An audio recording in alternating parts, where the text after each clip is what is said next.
नमस्कार दोस्तों, ज्ञान मीमांसा के यूट्यूब चैनल में आप सभी का स्वागत है। तो देखिए, आज से हम जो है पंचायती राज स्टार्ट कर रहे हैं। और देखिए, मुख्य रूप से हम जो है क्या पढ़ने वाले हैं, पंचायती राज एचआर पब्लिकेशन की जो बुक है पंचायती राज का 9th एडिशन, जो सबसे अपडेटेड एडिशन है, 9वां एडिशन, उसे पढ़ेंगे।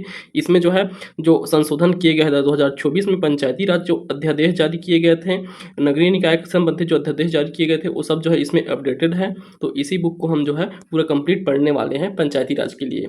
तो आज की इस वीडियो में हम मुख्य रूप से पढ़ेंगे पहला टॉपिक जो है पंचायती राज का विकास को। देखिए, इसमें जो इंडेक्स दिया गया है उसे आप देख सकते हैं, विषय सूची के अंतर्गत पंचायती राज व्यवस्था। इसमें जो है सबसे पहला टॉपिक दिया गया है पंचायती राज संबंधी सामान्य जानकारी। तो देखिए, ये सामान्य जानकारी वाला जो चैप्टर है उसमें पूरा जो पंचायती राज है उसका शॉर्ट नोट्स टाइप का दिया गया है, शॉर्ट नोट्स। तो इसे हम जो है पूरा पढ़ने के बाद जो है पहला चैप्टर को हम जो है रिवाइज करेंगे। तो ये रिवाइज करने के लिए बहुत अच्छा है। जो पहला टॉपिक दिया गया है पंचायती राज का सामान्य जानकारी, तो ये जो है रिवीजन के लिए बढ़िया है। ठीक, तो इसे जब रिवाइज करेंगे उस टाइम जो है पढ़ेंगे। इसे कंप्लीट करने के पश्चात आप भी जो है हम कहाँ से स्टार्ट करेंगे, सेकेंड यूनिट से। तो सेकेंड यूनिट में दिया है भारत में पंचायती राज का विकास एवं गठित समिति दिया गया है। उसके बाद तीसरा चैप्टर में दिया गया है 73वां संविधान संशोधन। उसके बाद चौथे में दिया गया छत्तीसगढ़ पंचायती राज व्यवस्था 1993 जो अधिनियम आया था पंचायती राज संबंधित, वह दिया गया है। फिर ग्राम सभा, उसके पश्चात पंचायतों का गठन और संरचना, फिर पंचायतों के आरक्षण का प्रावधान, पंचायतों का कार्यकाल, पंचायतों के पदाधिकारी होने के लिए निर्भरताएं, पंचायतों की शक्ति प्राधिकारी एवं उत्तरदायित्व, पंचायतों की निधि और पंचायत द्वारा कर अधिरोपित करने की शक्ति, राज्य वित्त आयोग, पंचायतों के लेखाओं की संपरीक्षा, राज्य निर्वाचन आयोग, पंचायत पदाधिकारियों की पदमुक्ति। तो जो इस प्रकार इसका जो चैप्टर डिवाइड है उसी प्रकार जो है इसको क्रम से हम पढ़ेंगे। तो यहाँ देख सकते हैं, इसमें जो है पहले खंड में दिया है 20 चैप्टर। उसके बाद पंचायती राज अधिनियम जो मुख्य रूप से अधिनियम और उपबंध है, जैसे छत्तीसगढ़ पंचायत सम्मेलन की प्रक्रिया नियम जो 1994 में लाया गया था वह, और साथ ही छत्तीसगढ़ ग्राम पंचायत स्थायी समिति के सदस्यों की पदअवधि व कामकाज संचालन की नियम लाया गया 1994 में, यह भी दिया गया है। और इसके साथ साथ ही इसमें जो है स्थायी समिति है उन्हें दिया गया है। छत्तीसगढ़ पंचायत निर्वाचन नियम 1995, छत्तीसगढ़ पंचायत संबंधित अन्य नियम और उपबंध, ये सभी जो है इसमें अलग से और दिए गए हैं। तो इन सबको भी जो है हम इसमें पढ़ने वाले हैं। तो एडीओ में सिर्फ पंचायती राज पूछा जा रहा है, नगरीय निकाय पूछा नहीं जा रहा है। तो नगरीय निकाय को अभी नहीं, बाद में पढ़ेंगे, अभी सिर्फ हम पंचायती राज को कंप्लीट करेंगे। तो चलिए, अभी जो हम पहले चैप्टर से स्टार्ट करते हैं तथा जो दूसरा चैप्टर है, दूसरे चैप्टर में दिया गया है, क्या दिया गया है, पंचायती राज का जो है विकास को दिया गया है, तो उसी को पढ़ेंगे। तो देखिए, पंचायती राज के विकास का अगर क्रम देखें तो विकास का क्रम अगर पंचायती राज का देख रहे हैं तो उसमें सबसे पहले क्या देखने को मिलेगा आपको, पंचायती राज व्यवस्था की पृष्ठभूमि। पृष्ठभूमि कहने का अर्थ क्या है, पंचायती राज व्यवस्था के पृष्ठभूमि में इसमें हम क्या देखेंगे, वैदिक काल से लेकर ब्रिटिश काल में पंचायती राज क्या है, एक स्थानीय स्वशासन है। तो स्थानीय स्वशासन के लिए कई इकाइयां देखने को मिलता है हमें प्राचीन काल से लेकर ही। तो वही वैदिक काल से ब्रिटिश काल तक के क्या क्या जो है स्थानीय निकाय दिखने को मिलता है, उन सबको हम जो है इस पृष्ठभूमि में पढ़ेंगे।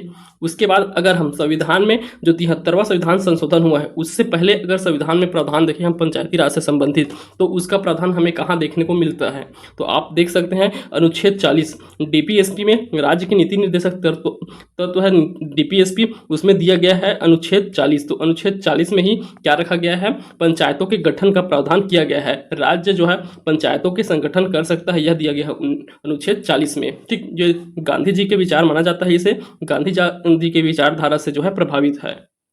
चलिए, उसके बाद फिर इसमें क्या पढ़ना है हमें, सामुदायिक विकास कार्यक्रम। तो देखिए, पहले जो है जब संशोधन नहीं किया गया था, पंचायती राज लागू नहीं किया गया था, उससे पहले जो ग्रामीण क्षेत्र हो गए अर्थात जो स्थानीय निकाय हैं उनमें विकास के लिए अलग अलग कार्यक्रम करवाए गए, जिसमें से सामुदायिक विकास कार्यक्रम है। और इसके अलावा जो है विकास विस्तार कार्यक्रम देखने को मिलेगा, विकास विस्तार कार्यक्रम। तो ये सभी कार्यक्रम चलाए जाएंगे, इन कार्यक्रमों को देखने को मिलेगा। तो 1952 में सामुदायिक विकास कार्यक्रम चलाया गया था ग्रामीण क्षेत्रों में चहुमुखी विकास के लिए। उसके बाद देखिए, उसके बाद जो है पंचायती राज व्यवस्था हेतु गठित समितियों को पढ़ेंगे। तो इसमें समिति जो गठित किए जाते हैं उन समितियों को, जिन समितियों की अनुशंसा पर जो है 73वां संविधान संशोधन किया जाता है, क्या क्या उनके द्वारा अनुशंसा दिए गए हैं, उन सभी महत्वपूर्ण समितियों को जो है इसमें पढ़ने वाले हैं। देखिए उसके बाद फिर जो है 73वां संविधान संशोधन अधिनियम 1993 हुआ। उसके बाद देखिए ये जो है राष्ट्रीय स्तर पर हो गया 1993 का संविधान संशोधन अधिनियम। इसी के तहत सभी राज्यों को अलग अलग, क्योंकि पंचायती राज राज्य विषय का राज्य के विषय में अंतर्गत आता है, राज्य सूची के अंतर्गत, इसलिए जो है सभी राज्य द्वारा अपने अलग जो है अधिनियम बना जाते हैं। तो हमारा छत्तीसगढ़ जो है उस समय किसमें, मध्य प्रदेश में शामिल था। तो मध्य प्रदेश पंचायती राज अधिनियम 1993 देखेंगे, और इसी अधिनियम को छत्तीसगढ़ में लागू किया जाता है। जब छत्तीसगढ़ राज्य बनता है तो मध्य प्रदेश पंचायती राज अधिनियम को, इसी के लिए 2001 में विधियों को अनुकूलन आदेश लाया जाता है, जिसके तहत जहां जहां मध्य प्रदेश लिखा गया है इस अधिनियम में, वहां क्या छत्तीसगढ़ को जोड़ दिया जाता है इस विधियों को अनुकूलन आदेश में। इस प्रकार यह क्या बन जाता है, छत्तीसगढ़ पंचायती राज अधिनियम 1993 बन जाता है। देखिए उसके बाद फिर क्या होता है, पंचायत के लिए उपबंध होता है, जिसमें अनुसूचित क्षेत्रों पर विस्तार अधिनियम, जिसे पेशा एक्ट के नाम से जानते हैं। तो ये 1996 में आता है। 1995 में भूरिया समिति बनता है। भूरिया समिति उन्हीं के द्वारा अनुशंसा दिया जाता है कि जो पंचायती राज है उसे अनुसूचित क्षेत्रों में भी लागू करना चाहिए। इसी के लिए एक पेशा एक्ट जारी किया जाता है 1996 में। छत्तीसगढ़ में पेशा एक्ट देखें तो इसके लिए नियम जारी किया जाता है। पेशा एक्ट का नियम 2022 में किया जाता है छत्तीसगढ़ में। छत्तीसगढ़ पंचायती राज अधिनियम 1993 में जो भी हुए हैं संशोधन, अभी तक के 2003 से लेकर 2024 तक के उन संशोधनों को भी हम जो है इसमें पढ़ने वाले हैं। ठीक, तो यहाँ तक के जो है सभी टॉपिक को जो है पढ़ेंगे इस पूरे पंचायती राज के जो है विषय है उसके अंतर्गत। तो आज जो मुख्य रूप से हम पढ़ने वाले हैं सेकेंड चैप्टर के अंतर्गत भारत में पंचायती राज का विकास को हम पहले वीडियो में पढ़ेंगे। उसके बाद जो गठित समिति है उन्हें जो है हम अगले वीडियो में पढ़ेंगे। तो देखिए ज़्यादा क्या बर्डन लेके नहीं चलेंगे, थोड़ा थोड़ा करके पढ़ेंगे ताकि अच्छे से समझ आए और याद भी होता चले। इसलिए जो है एक साथ बहुत ज़्यादा नहीं पढ़ेंगे, थोड़ा थोड़ा करके पढ़ेंगे। तो इसमें हम मुख्य रूप से जो पंचायती राज का विकास है उसको जो है अच्छे से समझेंगे इसमें। चलिए तो अभी स्टार्ट करते हैं हम यहाँ से।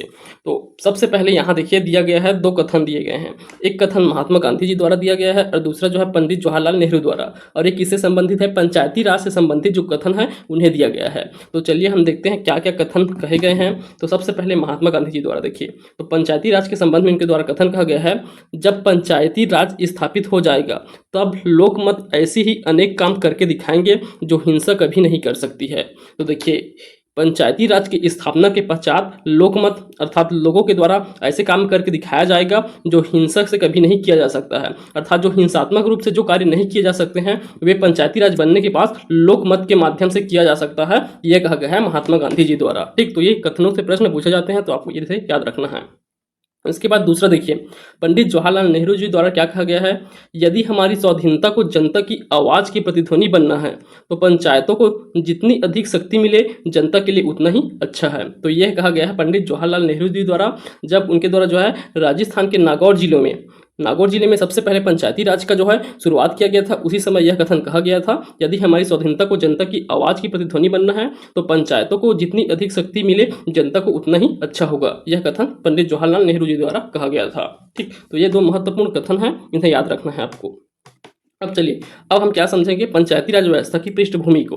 तो इसके पृष्ठभूमि को समझना है, अर्थात जो हमारा अभी वर्तमान में पंचायती राज जो है वर्तमान में जो चल रहा है वह किससे संबंधित है। तो यह जो है संविधान में जो 73वां संविधान संशोधन हुआ था, 73वां संविधान संशोधन 1992 का, इससे संबंधित है। इसके बाद जो है जो लागू किया गया था पंचायती राज व्यवस्था, वही पंचायती राज व्यवस्था जो हमें वर्तमान में दिखाई देता है। इससे पहले जो अगर हम अपने प्राचीन इतिहास को देखें, हमारे भारत के प्राचीन इतिहास को देखें तो उस समय से कब से हमारा स्थानीय स्वशासन, तो पंचायती राज क्या है, स्थानीय स्वशासन है, जिसमें ग्रामीण क्षेत्र हो गया और नगर क्षेत्र हो गया। इन सब क्षेत्रों में क्या होता है, लोगों द्वारा जो है शासन किया जाता है स्थानीय स्तर पर, छोटे स्तरों पे शासन करना। तो इसी को हम देखेंगे, जो प्राचीन इतिहास है हमारे उसमें अलग अलग नाम से अलग अलग रूपों में देखने को मिलता है स्थानीय स्वशासन। इसी को हम जो है इस पृष्ठभूमि के अंदर देखेंगे।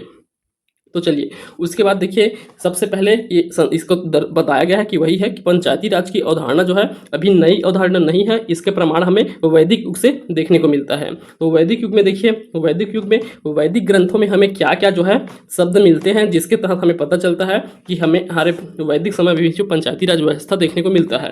तो देखिए वैदिक ग्रंथों में पंचायतन शब्द का उल्लेख बहुत बार मिलता है, पंचायतन शब्द का बहुत उल्लेख किया गया है। इस पंचायतन शब्द के अर्थ क्या निकलता है, तो पंचायतन 5 आध्यात्मिक लोगों का समूह हुआ करता था। 5 आध्यात्मिक लोगों का समूह जो है पंचायतन था। ठीक, तो पंचायतन का पहली बार प्रयोग वैदिक ग्रंथों में देखने को मिलता है। और साथ ही ऋग्वेद में हमें 3 और इकाइयों देखने के मिलते हैं। कौन कौन सी इकाई आप देख सकते हैं, सभा, समिति और विदत। तो देखिए सभा, समिति और विदत, ये 3 स्व इकाई हैं जिनका उल्लेख ऋग्वेद में किया गया है। तो ये भी क्या थी, ये जो है स्थानीय स्वशासन के लिए एक इकाई के रूप में था, सभा और समिति। तो इसे जो है सभा और समिति इनके द्वारा जो है राजाओं को क्या दिया जाता है, परामर्श भी दिया जाता था। ये विदत भी जो है एक महत्वपूर्ण संस्था था, जहाँ वरिष्ठों की संस्था कहा जाता था विदत को, जो है विशिष्ट और वरिष्ठ सदस्यों की जो है संस्था कहा जाता था विदत को। ठीक, तो ये सभी जो है बहुत महत्वपूर्ण इकाइयाँ थी वैदिक युग में, जो स्थानीय निकायों में शामिल था। उसके बाद चलिए अगला देखिए, तो और कुछ धर्म ग्रंथों जैसे रामायण, महाभारत, यहाँ भी आपको जो है ग्रामीण स्तर पर प्रशासन देखने को मिलेगा। तो जैसे कि देखिए रामायण में हमें देखने को मिलता है 2 भागों में बांटा गया था प्रशासन को, जिसमें से एक था पूर्व, जिसे नगर क्षेत्रों को पूर्व कहा जाता है। तो देखिए जो बड़े बड़े अभी भी आपको बड़े बड़े नगर है उनके नाम जो है पूर्व से देखने को मिलते हैं। जैसे आप छत्तीसगढ़ में ही देख लीजिए रायपुर, तो बड़ा नगर है तो इसके बाद पुर लगा हुआ है, तो जो नगर को दर्शाते हैं ये पुर दर्शाते थे। तो उसी प्रकार जो नगर थे वे पुर कहलाते थे और जो ग्राम थे वे जनपद कहलाते थे। तो ये रामायण काल में हमें पुर और जनपद ये 2 शब्द देखने को मिलते हैं। उसके बाद देखिए महाभारत काल में जो है ग्रामिक एक क्या होते थे, ग्राम का मुख्य अधिकारी होते थे। तो ग्राम के मुख्य अधिकारी को ग्रामिक कहा जाता था। और एक और शब्द मिलता है दसप जो है 10 ग्रामों का समूह होता था। तो ये भी महाभारत काल में देखने को मिलता है, दसप 10 ग्रामों का समूह, और ग्रामिक जो है ग्राम का प्रमुख हुआ करता था। ठीक, तो ये हमें महाभारत काल में देखने को मिला। अब उसके बाद चलिए मौर्य काल आ जाते हैं। मौर्य काल में क्या देखने को मिलेगा, कौटिल्य के अर्थशास्त्र के अनुसार नगर को पुर कहा जाता था और इसका प्रमुख कौन होता था, नागरिक होता था। तो नगर को पुर कहते थे और उसके जो प्रमुख होते हैं उसे नागरिक कहलाते थे, किसमें, मौर्य काल में। उसके पश्चात देखिए गुप्त काल बहुत सारी इकाइयों में बटा हुआ था। जो राज्य स्तर पर देखिए राष्ट्र स्तर पर कौन था, राजा प्रमुख होता था। उसके बाद और कई इकाइयों में बटा था, जिसमें एक इकाई था विषपति, विषय इकाई था विषय, इसके जो प्रमुख होते थे विषपति कहलाते थे। विषय इकाई था, इसके जो प्रमुख है विषयपति कहलाते थे। तो ये जो है जिला, जो वर्तमान में जिला है उसे ही विषय कहा जाता था और उसके जो अधिकारी होते थे, मेन अधिकारी, उसे जो है विषयपति कहा जाता था। और इसके नीचे क्या हुआ करते थे, ग्राम। तो ग्राम के अधिकारी को ग्रामपति कहते थे। तो ये जो 2 इकाइयाँ गुप्त काल में देखते हैं, तो ये भी जो है स्थानीय स्वशासन के लिए बनाई गई इकाई थी, विषय और ग्राम। तो ये 2 इकाइयाँ गुप्त काल में देखने को मिलता है। इनके प्रमुखों के नाम विषय का विषयपति और ग्राम का ग्रामपति था। उसके बाद चलिए अब हम पहुंच जाते हैं मध्यकालीन इतिहास में, जहां सल्तनत काल में दिल्ली के सुल्तानों ने अपने राज्य को प्रांतों में विभाजित किया गया था, जिसे विलायत कहा गया। तो इनके द्वारा भी जो है अपने राज्य को किसमें, प्रांत में, जो पूरा राज्य है इसे छोटे छोटे प्रांतों में जो है डिवाइड किया गया था और इन प्रांतों को क्या कहा गया, एक प्रांतों को विलायत कहा गया। तो यहाँ भी हमें छोटे छोटे इकाई में बांट के जो है शासन करने को दिखाई देता है। तो ये भी एक पंचायती राज का जो है एक उदाहरण देखने को मिल रहा है। अब चलिए उसके बाद हम पहुंचते हैं मराठा काल में। तो मराठा काल में जो है पंचायती व्यवस्था मध्यकालीन छत्तीसगढ़ से चली आ रही है। तो छत्तीसगढ़ में भी मराठा काल देखने को मिला, उसमें भी हमें क्या देखने को मिलता है, ये पंचायती राज व्यवस्था देखने को मिला, जिसमें एक सदस्य सरकारी कर्मचारी होता था, एक सदस्य सरकारी कर्मचारी। पंचायतों का फैसला न्यायालय में भी भेजा जा सकता था। तो इसके लिए जो है अलग अलग क्या, जैसे इसके लिए क्या बनना हुआ था, गौटिया और पटेल हुआ करते थे। और देखिए मराठा काल से पहले जो कलचुरी काल था, कलचुरी काल में भी हमें पंचायत संबंधी संस्था देखने को मिलता है, जिसका नाम क्या था, पंचकुल था। पंचकुल में क्या होते थे, इसमें 5 से 10 सदस्य होते थे, 5 से 10 सदस्य होते थे, जिसमें सदस्य को महत्तर कहा जाता था, महत्तर, और जो उसके प्रमुख होते थे उसे महत्तम कहा जाते थे, महत्तम। ठीक, तो ये भी जो है एक पंचायती राज संबंधी संस्था है, मान सकते हैं, क्योंकि ये भी स्थानीय स्तर पर जो है कार्य करने वाले संस्था थे पंचकुल। ठीक, तो ये कलचुरी काल में भी देखने को मिलता है। और साथ ही मराठा काल में जो है इसमें एक क्या होते थे, सरकारी कर्मचारी होते थे पंचायती व्यवस्था में, और इसमें जो है पंचायतों का फैसला न्यायालय में भी। तो इसमें जो है गौटिया और क्या, मराठा काल में गौटिया और पटेल, इनका महत्वपूर्ण भूमिका देखने को मिलता है। चलिए अब पहुंचते हैं हम ब्रिटिश काल में। तो ब्रिटिश काल का इसमें बहुत महत्वपूर्ण प्रावधान 1882 को देखने को मिलेगा। तो उससे पहले देखिए ब्रिटिश काल में मुख्य रूप से नगर, तो नगर क्षेत्रों का विकास ज़्यादा हुआ है। तो देखिए ब्रिटिश काल में सबसे पहले 1793, तो 1793 का जो चार्टर एक्ट था उसमें भारत में स्थानीय निकायों को वैधानिक अधिकार दिया गया था। सबसे पहले स्थानीय निकायों को वैधानिक अधिकार दिया गया 1793 के चार्टर एक्ट में। उसके बाद देखिए 1870 में मेयो प्रस्ताव आता है, इसमें स्थानीय संस्थानों को मजबूत करने की चेष्टा की गई। इस दौरान शहरी नगर पालिकाओं में निर्वाचित प्रतिनिधियों की अवधारणा को प्रस्तुत की गए थे। अब उसके बाद देखिए उसके बाद आता है 1882। 1882 में लॉर्ड रिपन जो है यहाँ के क्या थे, यहाँ के जो है गवर्नर जनरल थे लॉर्ड रिपन। इनके स्थानीय गवर्नर जनरल थे या फिर कह सकते हैं आप इसे क्या थे, वायसराय थे लॉर्ड रिपन। स्थानीय संस्थाओं को स्वायत्त आवश्यक लोकतांत्रिक ढांचा प्रदान किया गया लॉर्ड रिपन के द्वारा। इस लोकतांत्रिक ढांचा को भारत में स्थानीय स्वशासन का मैग्ना कार्टा कहा जाता है। तो जो 1882 में लॉर्ड रिपन द्वारा स्थानीय संस्थाओं को लोकतांत्रिक ढांचा प्रदान किया गया, इसे ही जो है स्थानीय स्वशासन का मैग्ना कार्टा कहा जाता है। इसीलिए लॉर्ड रिपन को भारत में स्थानीय स्वशासन का जनक माना जाता है। तो लॉर्ड रिपन को आप याद रखेंगे, स्थानीय स्वशासन का जनक भारत में किन्हें कहा जाता है, लॉर्ड रिपन को। चलिए उसके बाद हम देखते हैं अब भारत में पंचायती राज के विकास को, जिसमें क्या देखेंगे 73वां संविधान संशोधन से पूर्व जो पंचायती राज संस्था है उसके रूप में क्या क्या कार्य किए हैं 73वें संविधान संशोधन से पहले, उसे देखेंगे। तो देखिए स्थानीय स्वशासन का अर्थ क्या है, स्थानीय लोगों द्वारा निर्वाचित निकायों द्वारा स्थानीय मामलों का प्रशासन करना। तो स्थानीय स्वशासन का अर्थ है स्थानीय लोगों द्वारा निर्वाचित निकायों पर स्थानीय मामलों का प्रशासन करना। इसमें केंद्र सरकार सबसे प्रशासन को अगर देखें तो उच्च में क्या होता है, भारत में केंद्र सरकार, उसके बाद राज्य सरकार है, उसके बाद तीसरा जो चरण है इसे ही स्थानीय स्वशासन कहा गया है। तो राज्य और केंद्र के बाद जो है तीसरा जो स्तर देखने को मिलता है स्थानीय स्वशासन। इसके अंतर्गत ग्रामीण स्वशासन में पंचायती राज और शहरी स्वशासन के लिए नगरीय निकाय हैं। तो ये 3 स्तर पर हमारे भारत में जो है शासन देखने को मिलता है।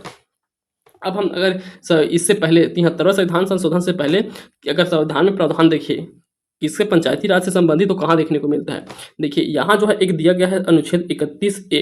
तो ये जो है मैं यहाँ से ढूंढ के देखा हूँ, परंतु ये जो दिया गया है ये बहुत गलत दिया गया है, क्योंकि देखिए अनुच्छेद 31 में क्या दिया गया था, अनुच्छेद 31 में संपत्ति का अधिकार दिया गया था, जिसे बाद में जो है हटा दिया जाता है 44वें संविधान संशोधन के तहत, 42वें संविधान संशोधन में हटा दिया जाता है संपत्ति के अधिकार को, और इसे जो है मौलिक अधिकार था उसे किसमें कानूनी अधिकार बना दिया जाता है। ठीक, तो ये किस में था, 31 में था, अनुच्छेद 31 में। और 31A कब जोड़ा गया था, 31A जो है पहले संविधान संशोधन हुआ था जब 1991 में, उसमें जोड़ा गया था। 1951 का जो पहला संविधान संशोधन था उसमें जोड़ा गया था 31A को, और इसमें प्रावधान किया गया था जो संपत्ति संबंधी जो अधिकार है उसे जो है कि कुछ मामलों के लिए जो है उसमें जो छूट दिए गए थे। ठीक, तो कुछ मामलों के लिए जो संपत्ति का अधिकार है वह लागू नहीं होगा, उन मामलों को जो है इसमें दिया गया था 31A में। ठीक, तो उन्हीं के आधार पे जो है भूमि सुधार कार्यक्रम चलाया गया था जो 31A है, उसी के आधार पे इसी संशोधन को ऐड करने के पश्चात, तो आप इसे सर्च करके देखेंगे आर्टिकल 31A, तो आपको वह सभी प्रावधान देखने को मिलेंगे। परंतु अभी जो है इस आर्टिकल को भी हटा दिया गया है, अनुच्छेद 31A को। तो आपको यहाँ जो दिया गया है इसे आपको याद रखने की आवश्यकता नहीं है, जो 31A है इसे आप पूरी तरह से काट के रख सकते हैं। ठीक, जो मुख्य प्रावधान दिया है अनुच्छेद 40 है। इससे पहले भी हम चर्चा किए हैं अनुच्छेद 40 पर। तो अनुच्छेद 40 क्या है, इसमें ग्राम पंचायतों का गठन का जो है प्रावधान दिया गया है। तो इसमें जो है DPSP के अंतर्गत दिया गया है ये राज्य के नीति निर्देशक तत्व। तो ये जो है करना अनिवार्य नहीं होता है किसी भी राज्य के लिए इसके, परंतु इसमें जो है DPSP में दिया गया है। तो ये मुख्य रूप से किनके, गांधी जी के द्वारा, जो गांधी जी उनके द्वारा जो विचारधारा था पंचायती राज की विचारधारा, उसी को जो है यहाँ मूर्त रूप देने के लिए अनुच्छेद 40 में ग्राम पंचायतों का संगठन का प्रावधान किया गया है। इसमें राज्य को ग्राम पंचायतों का संगठन करने के लिए कदम उठाएगा और उनको ऐसी शक्ति व प्राधिकार प्रदान करेगा जो उन्हें स्वायत्त शासन की इकाई के रूप में कार्य करने के योग्य बनाएगा। ठीक, तो कार्य करने के योग्य बना ऐसे अधिकार भी जो है राज्य द्वारा प्रदान किया जाएगा। तो ठीक, तो इसे आपको याद रखना है अनुच्छेद 40 को बस। उसके बाद चलिए अब अगला देखिए विकास संबंधी कार्यक्रम। तो देखिए कब से 1992 में जो है मूर्त रूप से जो है संविधान में क्या लागू होता है, पंचायती राज व्यवस्था लागू होता है। उससे पहले क्या कुछ सामुदायिक कार्यक्रम हो गए, राष्ट्रीय विस्तार कार्यक्रम हो गए, इनके माध्यम से जो है ग्रामीण क्षेत्र का जो है विकास कराने के लिए कार्य किया गया है। तो देखिए ग्रामीण क्षेत्र के विकास कार्यक्रम के लिए क्या क्या कार्यक्रम चलाए गए हैं। सबसे पहले एक सामुदायिक परियोजना प्रशासन बनाया जाता है। सामुदायिक परियोजना प्रशासन, इसी परियोजना प्रशासन के द्वारा जो स्थानीय स्तर पर देखिए सामुदायिक विकास संबंधी कार्यक्रमों का प्रशासन जो है इसी परियोजना प्रशासन द्वारा किया जाएगा। तो इस प्रकार आप कह सकते हैं एक योजना के माध्यम से जो है इसके स्थानीय स्वशासन करने का प्रयास किया गया था सबसे पहले।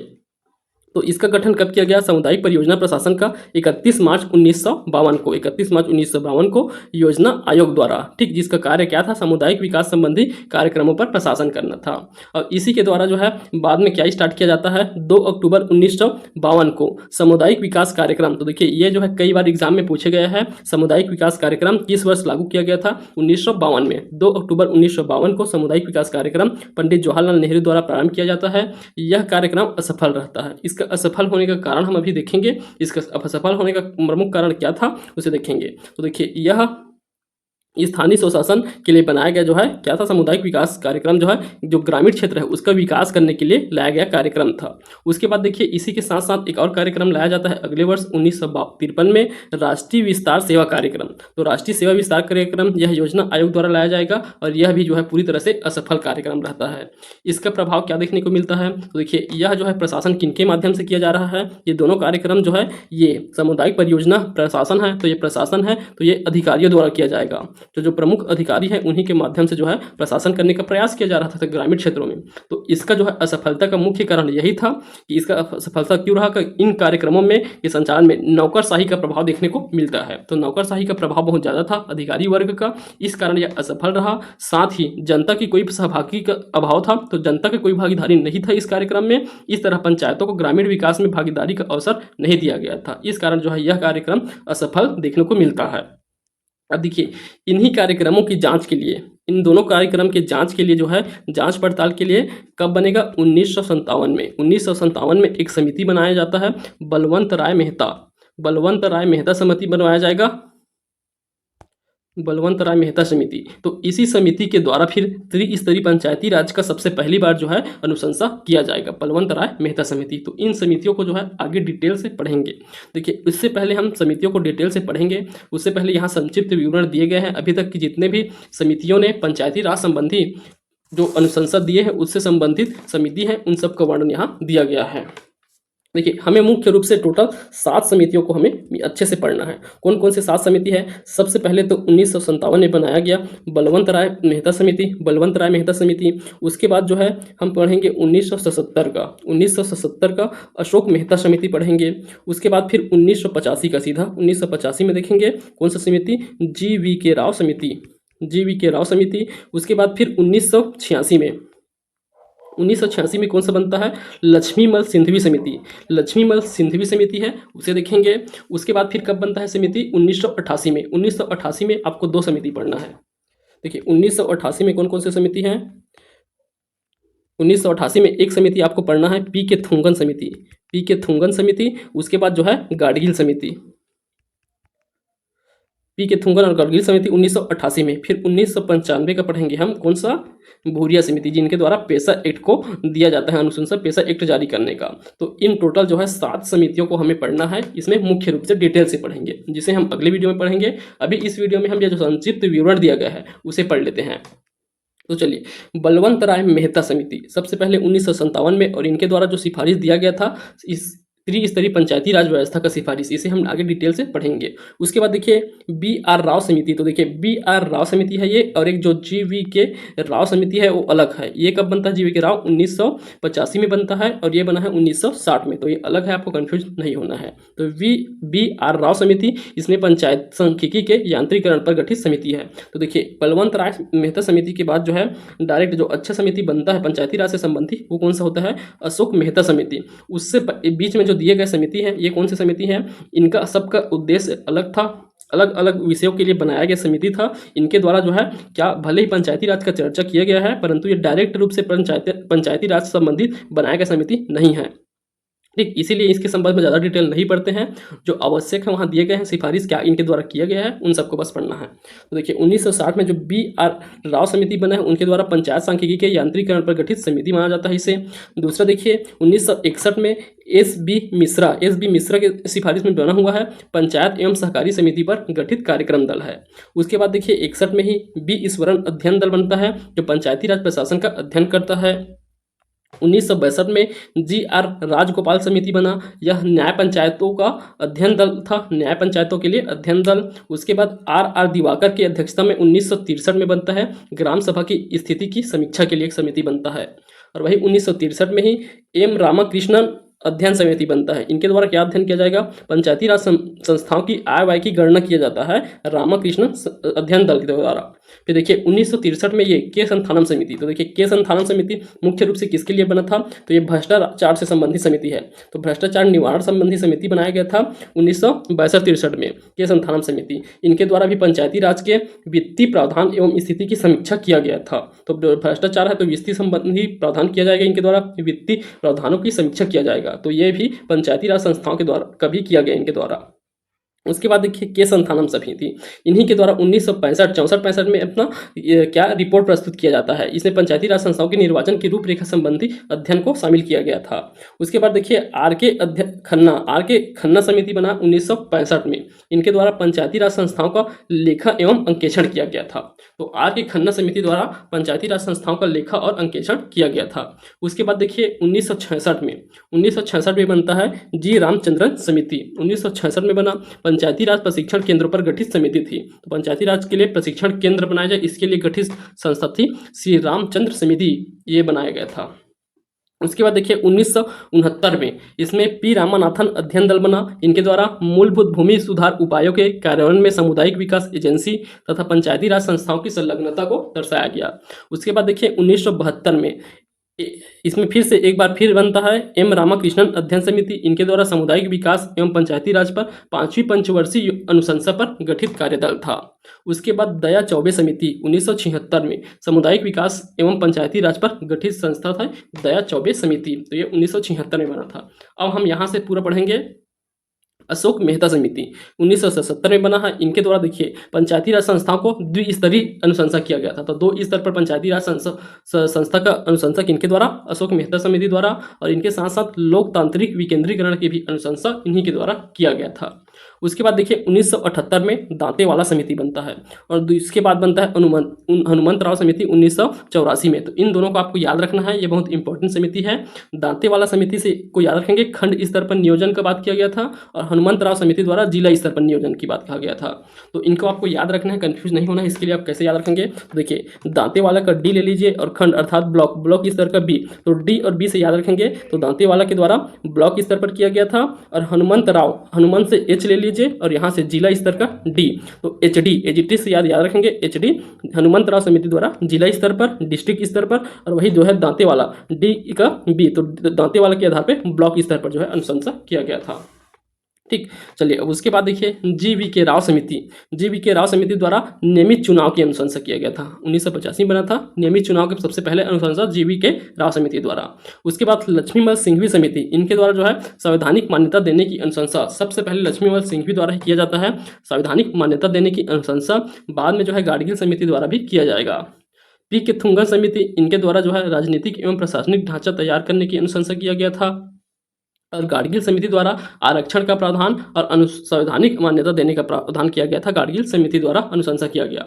उसके बाद फिर बाद में बनता है 1995 में। तो देखिए यहाँ तक कि 1988 के बाद 73वां संविधान संशोधन होता है 1992 में। ठीक, 92-93 में संविधान संशोधन हुआ। उसके बाद जो है भूरिया समिति 1995 में बनता है, जिनके द्वारा अनुसूचित क्षेत्रों में जो है पंचायती राज को लागू करने का अनुशंसा किया जाता है। इसी के अंतर्गत जो है पेशा एक्ट लाया जाता है। पेशा एक्ट जो है भूरिया समिति के सिफारिश पर लाया गया, और जो 1996 में जो है लागू किया जाता है। ठीक, तो ये सभी जो है महत्वपूर्ण समिति हैं जो पंचायती राज से संबंधित अनुशंसाएं दिए गए हैं। ठीक, तो इसके बाद जो महत्वपूर्ण 7 समिति हम जो देखे हैं, उन 7 समितियों को हम डिटेल से पढ़ेंगे अगले वीडियो में। तो ज़्यादा वीडियो लंबा ना हो, इस कारण जो है हम छोटा वीडियो बनाते जाएंगे। ठीक, अगर आपको हमारा वीडियो पसंद आया तो वीडियो को लाइक कीजिएगा। अगर चैनल में नए हैं तो चैनल को सब्सक्राइब कर लीजिए, अपने दोस्तों में भी शेयर कीजिए। धन्यवाद।